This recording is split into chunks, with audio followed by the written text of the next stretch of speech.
গোটা পৃথিবীতে খুঁজো আমার মতো কে তোমারে এত ভালোবাসে।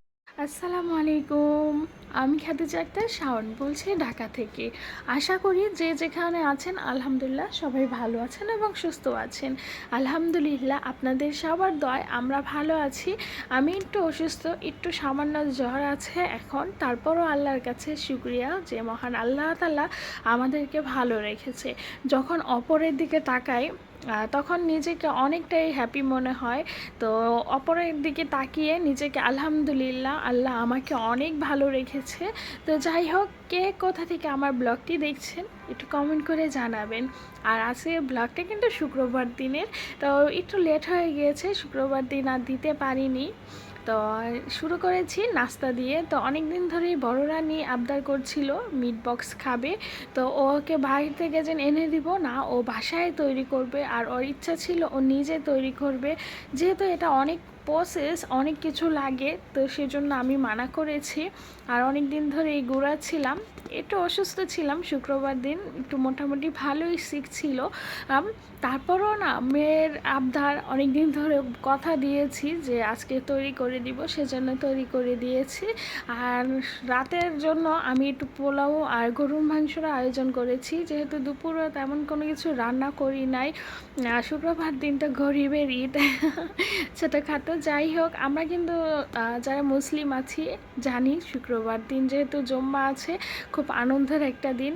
তো ছোটোখাটো একটা ঈদের মতো করেই পালন করি। যাই হোক, আমি এটা মনে করি, জানি না কে কী মনে করেন। তো এদিকে পোলাওটাও বসিয়ে দিয়েছি।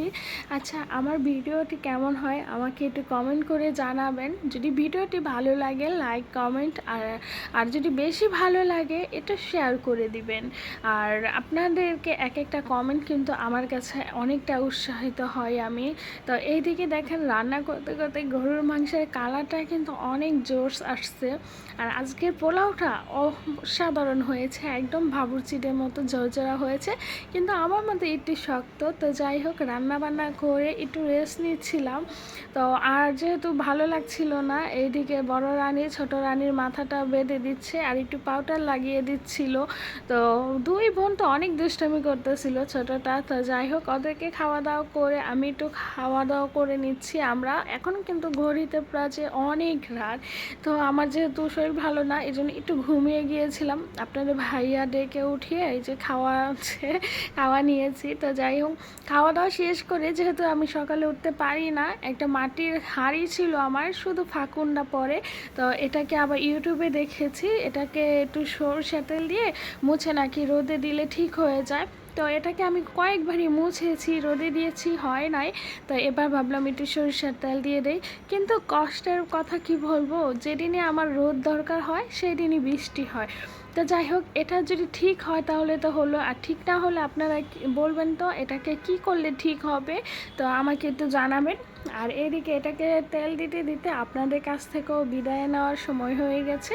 সবাই ভালো থাকেন, সুস্থ থাকেন, আল্লাহ হাফিজ, আসসালামু আলাইকুম।